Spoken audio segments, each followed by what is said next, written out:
Hey folks, welcome back to the channel. I'm Jason. And I'm TC. Today we're going to continue the corruption series, and this is the corruption of the American people. And to be honest with you, I'm quite pissed off about all of this, and I may anger a few of you. But we, the people, have allowed the powers that be to mess us up. They've messed up our education system. So, for instance, when I was in high school, I had to take a half or a full semester of government class. A semester or a year? A whole semester, just a semester. And it was mandatory. Jason had it. It was a half a semester, and it was an elective. It was an elective. Now I understand people aren't even getting that. And so there's a bunch of people out there that don't understand how government works. If you don't understand how government works, then I suggest you go to YouTube and look up Schoolhouse Rock. There's a ton of stuff in there that was famous in the 70s. I'm going to suggest ChatGPT if you have it, if you've downloaded the free version. It's an amazing search tool. But what I'm not going to suggest is seeking out constitutional scholars, because it's too complicated for them. They them. make it complicated. Yes. And the thing you have to ask yourself is this what we want? Do we want a document and a government that's so complicated to understand that we need Ivy League scholars to explain it to us? I don't think that's what we want. And I don't think that's what we have. If you go and read the Constitution, the language is very understandable. So they wrote it for us. For sure.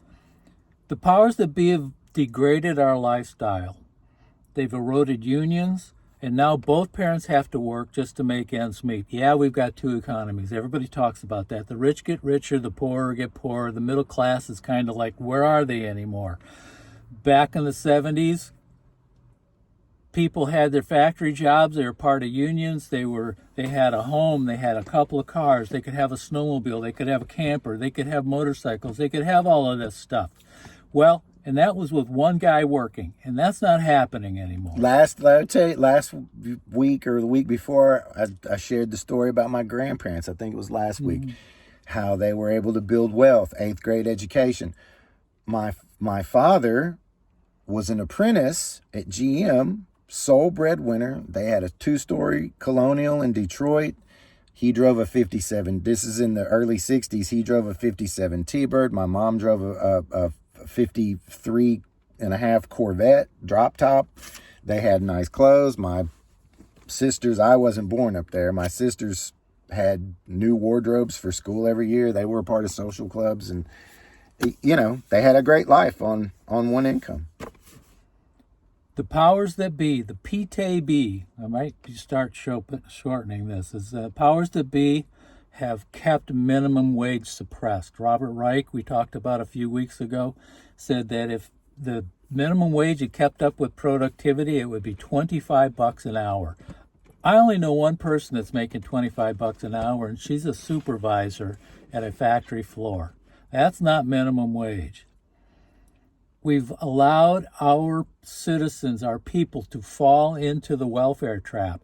You get on welfare, and they've got top limits with what you can earn outside of welfare. And as soon as you get a good job, then they cut your welfare, and now you can no longer afford daycare, or you can't afford your health insurance because you're working this job. Guess what? You got to go back on welfare, because the cost-benefit analysis means with paying for child care, you may as well just stay on the welfare. And listen, welfare... We don't let people get out of the fucking trap. It's true. Welfare used to be a hand up.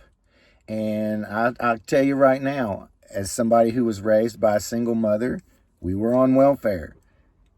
My mother eventually became an RN supervisor, nurse, and led a pretty good life, but we were on welfare. It was a hand up. But when you have corporations who sit back and think to themselves, minimum wage is low, why do I need to pay people a bunch of money? There's a whole welfare system. And we talked about that in the corruption of government and how it overlaps with government and capitalism. Anyway, sorry. No worries. They've cut back voting rights. Jason calls himself a religious and economic refugee from Tennessee. Political refugee. And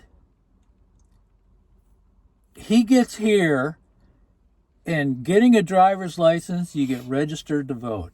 And then it's all by mail, and you get a voter's pamphlet that tells you what the issues are. Do you remember?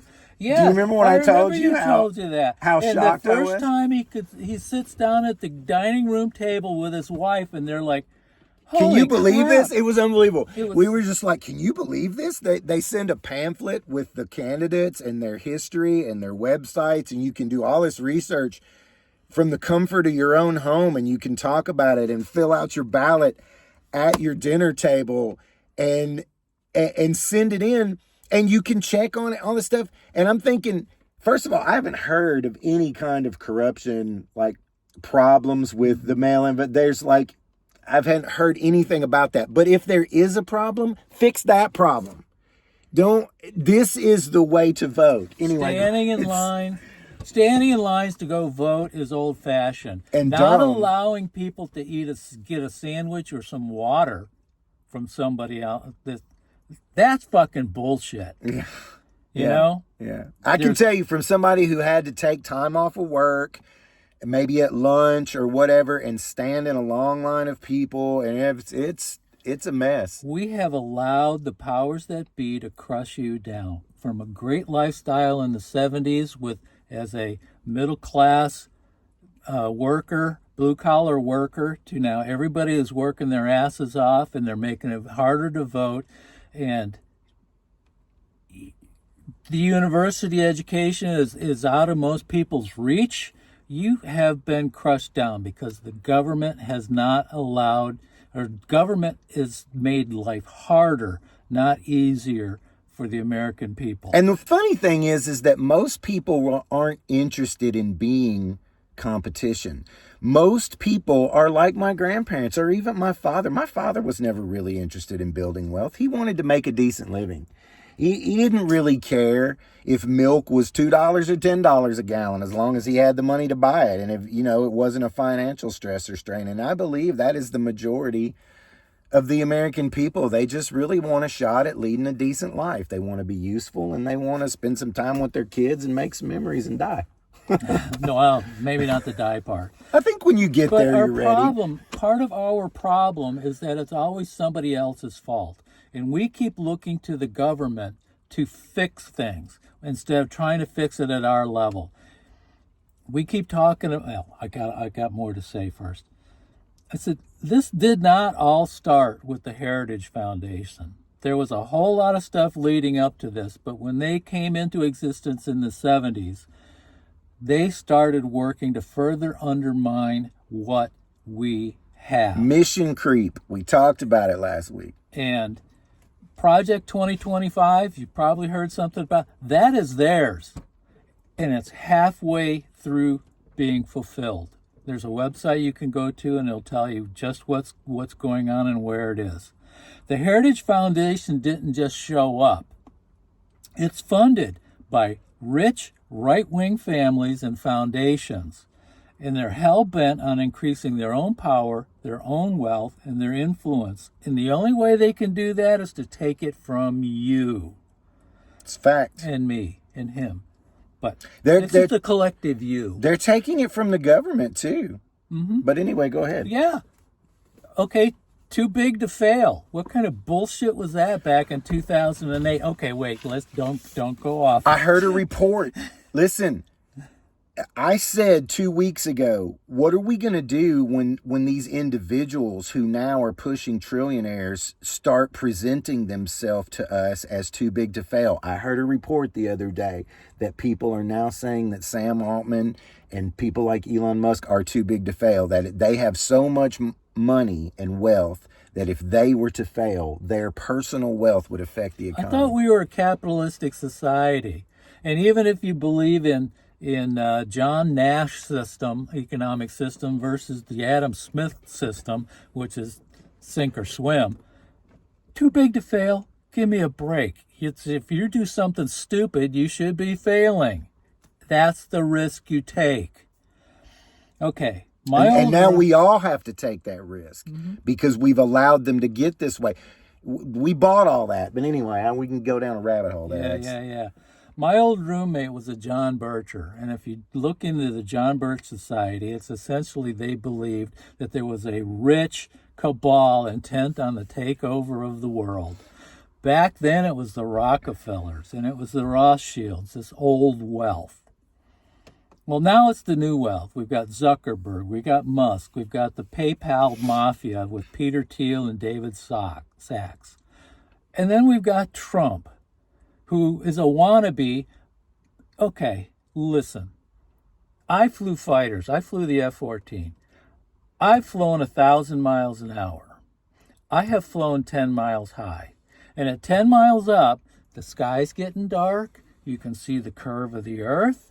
It's not space, but it sure gives you the impression that you're way the hell up there. I have intercepted multiple Soviet bombers.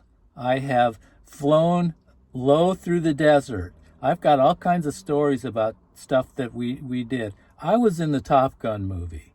Do you think I've got a big ego? I do. I'll tell you right off. I gotta tell you this story. But I do not have the ego of this asshat that's sitting in the White House. Y'all, he was the flight double for Goose in the original Top Gun. That iconic picture of them upside down over the MiG. He was in the plane, flying that plane. Is that not the coolest thing you've ever heard? I was in one of the planes that went over. I was not the guy that actually did the flip-off. That was Wad Watson that did that. Well, Tom, that's over to you. From somebody who works in the movie business, this stuff is fun. Anyway, or used to.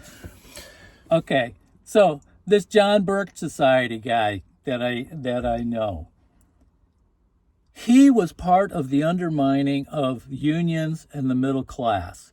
Didn't know it, but he was part of the right to work movement, which was basically trying to tell people that you didn't have to be a part of the union, but you were getting union benefits because they were negotiating stuff. So you got the same pay that the union guys did, but you didn't actually have to pay into it to support it.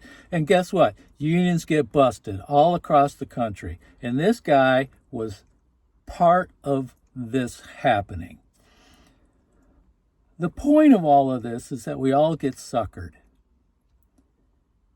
And the question is, can we drop the blinders and actually see what's going on? And there's evidence throughout all of this that we, the people, have failed. And we've failed whether it's allowing complacency in our federal employees, and I mean our representatives, or if we've allowed ourselves to be pushed down and become hopeless, which we got a lot of people that feel hopeless right now. And there's not going to be a savior. It is up to us. No saviors. It's up to us. And you got to organize. You can join a group of like-minded people. They're all over. Step one is recognizing that we have a problem, and step 1.5 is taking responsibility for said problem. Mm-hmm. And because we've been beaten down, because we're working 2-3 jobs, or we've got multiple parents that are working multiple jobs, we don't have the time or the energy to actually pull it. That's their whole tactic, is to keep you suppressed. And I don't know how to encourage you to get out and be involved and join a like-minded group, whether it's Indivisible or 5051 or Red, Wine, and Blue. I would encourage you to reach out and talk to people that maybe you don't align so much with also. This is a problem that we all are facing. There's not one group of people that are not facing this problem. All of America all free peoples in this country are facing this problem that we have, where we're about to be sold a government that we didn't choose. And that is not what this country is about. It's just not. And I'm here to take responsibility. I just want to say, I have been suckered. I have bought into some of these things like trickle-down economics and, the need for a powerful executive and these other things. I bought into that. It was educating myself and learning from others and having life experiences that's brought me to this place of being able to look back and say, wow, we really have screwed the pooch over the last 4 decades for sure. And, 4 or 5 decades for sure. But I'm just going to say, post the World War II era, the mission creep started pretty quickly.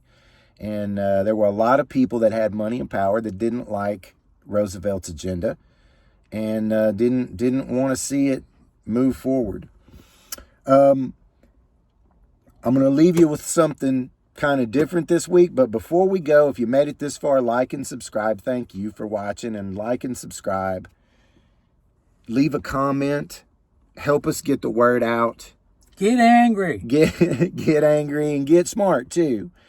Okay, smartly angry. Yeah. And I'm going to leave you with something from the creative types. And we're going to try something different with background music. Yeah. Hopefully this works. I think it will. Charlie Chaplin, before you hang on a minute. Yeah, I will. Charlie Chaplin, ironically, was born the same week of Adolf Hitler.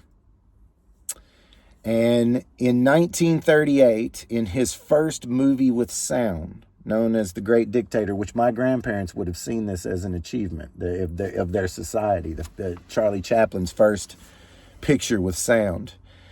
And he was quoted later on as saying that if they didn't have great communication about what was going on overseas, he later was quoted as saying if he had known about the death camps, he may not have broached the subject. And I'm so glad that I guess that he didn't know, because he left us with this great piece of work. I've changed a couple of things just to modernize it a little bit. You'll probably know where those are, but go ahead. In 1938, Charlie Chaplin wrote, "I'm sorry, but I don't want to be an emperor. That's not my business. I don't want to rule or conquer anyone. I would like to help everyone if possible. Jew, Gentile, black man, white. We all want to help one another. Human beings are like that. We want to live by each other's happiness, not by each other's misery. We don't want to hate and despise one another. In this world, there is room for everyone, and the good earth is rich and can provide for everyone. The way of life can be free and beautiful, but we have lost the way. Greed has poisoned people's souls, has barricaded the world with hate. It's quick marching us into misery and bloodshed. We have developed speed, but we've shut ourselves in. Machinery that gives abundance has left us in want. Our knowledge has made us cynical, our cleverness hard and unkind. We think too much, and we feel too little.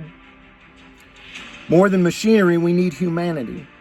More than cleverness, we need kindness and gentleness. Without these qualities, life will be violent and all will be lost.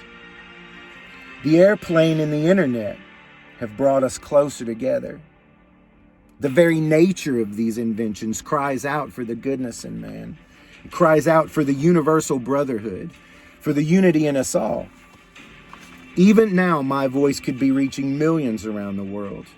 Millions of despairing men, women, and little children.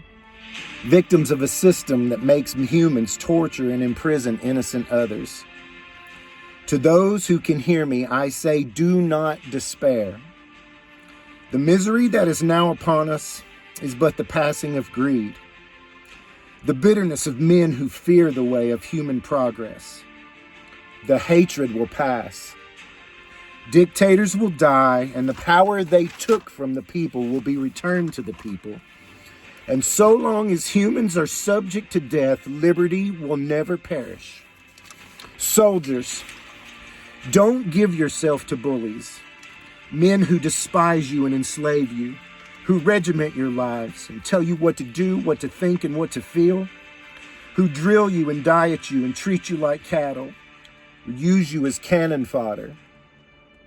Don't give yourselves to these unnatural men, machine men with machine minds and machine hearts. You are not machines. You are not cattle. You are human. You have the love of humanity in your hearts. You don't hate. Only the unloved hate, the unloved and the unnatural. Don't fight for slavery. Fight for liberty. In the 17th chapter of St. Luke, it's written, the kingdom of God is within man, not one man nor a group of men, but all humankind. In you, the people, you have the power to create machines and the power to create happiness.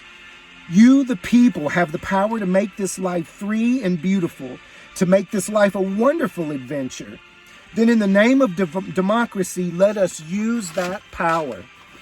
Let us all unite.